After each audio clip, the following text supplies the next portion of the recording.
Found out my wife was planning to kill me for life insurance money. The FBI wire I wore to dinner caught her confession. Everything started 3 months ago when I noticed my wife acting strange around our insurance paperwork. She kept asking weird questions about my policy and seemed overly interested in the payout amounts. At first, I brushed it off as her being responsible about our finances, but something felt off about the way she'd quickly close documents when I walked into the room. The first real red flag came when she suggested we increase my life insurance coverage to $2 million.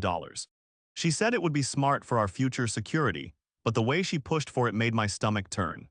I started paying closer attention to her behavior and noticed she'd been researching things on her laptop late at night, quickly closing the browser whenever I approached. One evening I pretended to be asleep and watched her through barely opened eyes. She was on the computer again, but this time I could see the screen reflection in the window. She was looking at articles about untraceable poisons and ways to make deaths look accidental. My blood ran cold as I realized what I was seeing. The woman I'd been married to for 8 years was researching how to kill me. I couldn't sleep that night, lying there next to someone who was apparently planning my murder. Every sound she made, every movement in bed sent chills down my spine. I kept thinking about all the times recently when she'd made me special dinners or brought me drinks. Had she already been trying to poison me? The paranoia was eating me alive, but I knew I had to stay calm and figure out what to do. The next day, I called in sick to work and drove to the police station. I felt crazy explaining the situation to the detective, but he took me seriously when I showed him some photos I'd secretly taken of her computer screen. He told me these cases were more common than people thought, and that I needed to be very careful about how we handled it. The detective connected me with an FBI agent who specialized in these types of cases. She explained that we needed concrete evidence of my wife's intentions before they could arrest her. Just browsing suspicious websites wasn't enough to prove she was planning to kill me. They needed her to admit it directly, which meant I'd have to wear a wire and try to get her to confess. The idea of confronting my wife while wearing a recording device terrified me.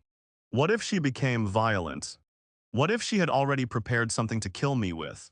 The agent assured me they'd have backup nearby, but I'd still be alone with a potential murderer. I spent the weekend trying to act normal while my mind raced with worst-case scenarios. On Monday, they fitted me with a tiny recording device that was practically invisible. The plan was for me to take my wife out to dinner at our favorite restaurant and somehow steer the conversation toward the insurance policy. I had to act like I was suspicious, but not let on that I already knew what she was planning. It was the most nerve-wracking performance of my life. At dinner, I started by mentioning that I'd been thinking about our financial situation. I told her I was worried about the new insurance policy and wondered if we really needed that much coverage. Her reaction was immediate and telling. She became defensive and started explaining why the money would be important for my future, then caught herself and corrected it to our future. I pushed a little harder, saying I'd been having weird dreams about dying and wondering if the insurance money would really help her. That's when she made the mistake that would seal her fate. She started talking about how she'd be able to pay off the house, travel, and live comfortably without having to worry about working. The way she described this future life without me was chilling.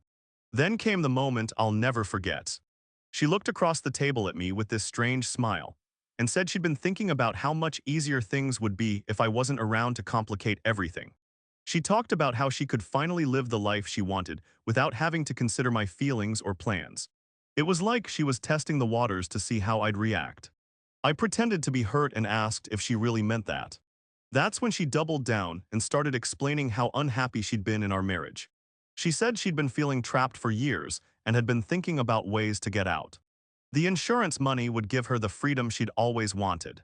The conversation got more specific as she described how she'd been researching different methods.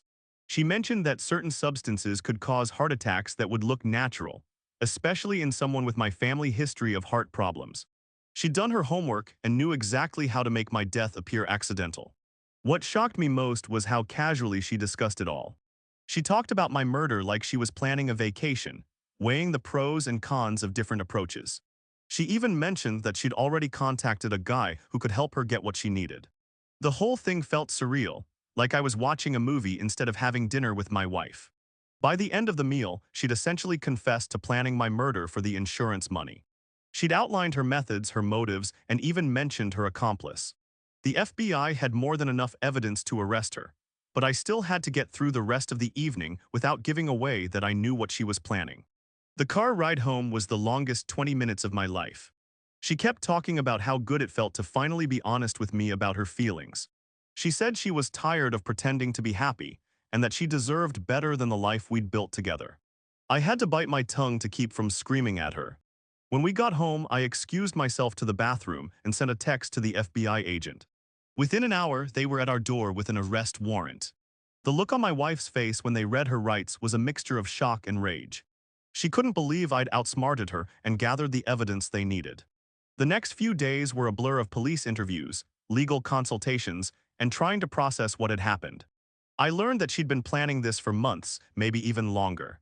She'd been slowly increasing my life insurance, researching methods, and even reaching out to people who could help her carry out the plan. The most disturbing part was discovering how detailed her planning had been. She'd mapped out exactly how she'd act as the grieving widow, how she'd use the insurance money, and what her new life would look like. She'd even picked out the house she wanted to buy and the places she wanted to travel to with my death money. During the investigation, they found evidence that she'd been cheating on me for over a year. The guy she'd been seeing was the one helping her plan my murder. He had a criminal background and had apparently convinced her that they could pull it off without getting caught. They'd been meeting regularly to discuss the details and had even practiced her story for when the police questioned her. The betrayal cut deeper than I could have imagined. Not only had she been planning to kill me, but she'd been living a double life with another man. Every kiss, every hug, every moment of intimacy we'd shared during that time had been a lie. She'd been going through the motions of being my wife while secretly planning my death. The trial was emotionally brutal. I had to sit in that courtroom and listen to recordings of my wife describing how she wanted to murder me. The prosecutor played the dinner conversation where she'd confessed everything, and hearing her voice talking about my death in such a casual way made me sick to my stomach. Her defense attorney tried to argue that she was just venting her frustrations and never actually intended to go through with it. But the evidence was overwhelming. They had the research on her computer, text messages with her accomplice, and her detailed confession on the recording. The jury didn't buy her lawyer's excuses for a second. What surprised me during the trial was learning about other cases like mine. The prosecutor explained that spouse murder for insurance money was more common than most people realized. There were dozens of similar cases every year, and many of them went undetected because the murders were made to look like accidents or natural deaths. The psychological evaluation revealed that my wife had been struggling with financial pressures and feeling trapped in our marriage. Instead of talking to me about her problems or seeking help, she decided that killing me was the easiest solution. The evaluator said she showed signs of narcissistic personality disorder and had justified the murder by convincing herself that she deserved better. During the sentencing phase, I had the opportunity to give a victim impact statement. Standing in that courtroom and looking at the woman I'd once loved, while describing how her betrayal had affected me was one of the hardest things I've ever done. I talked about the sleepless nights, the paranoia, and the complete destruction of my ability to trust anyone. She was sentenced to 25 years to life for conspiracy to commit murder. Her accomplice got 15 years for his role in the plot. The judge said it was one of the most cold-blooded cases he'd ever seen, and he hoped the sentence would serve as a warning to others who might consider similar schemes. The months following the trial were filled with therapy sessions, legal meetings, and trying to rebuild my life. I had to deal with the financial mess she'd left behind, including the insurance policies she'd manipulated and the debts she'd hidden from me. It felt like every day brought a new revelation about lies she'd told or damage she'd caused. Moving forward has been incredibly difficult. I've had to learn to trust people again, which seems almost impossible after discovering that the person closest to me was planning my murder. Every new relationship feels tainted by the fear that the person might have ulterior motives or might be hiding something dark. The hardest part is the random moments when I miss the woman I thought I knew. I have to remind myself that the person I fell in love with was largely a fiction. The real woman was someone capable of planning my death for money, and that's not someone worth missing. But 8 years of memories don't just disappear overnight. I've started dating again, but it's complicated. I find myself analyzing every interaction for signs of deception. When someone shows interest in my finances or asks about my insurance, I immediately become suspicious. It's exhausting to live with that level of paranoia but I don't know how to turn it off. The experience has changed my perspective on everything. I'm more careful about who I trust, more aware of red flags in relationships, and more protective of my personal information. I've also become an advocate for others who have been in similar situations, speaking at support groups and helping law enforcement understand these cases better. Looking back, I realized there were warning signs I missed or ignored. Her sudden interest in our finances, her mood changes, and her increasing criticism of our marriage should have been red flags. I was so focused on trying to be a good husband that I didn't recognize the danger I was in. The FBI agent who helped me has stayed in touch, and she's told me about other cases where spouses have tried to kill for insurance money.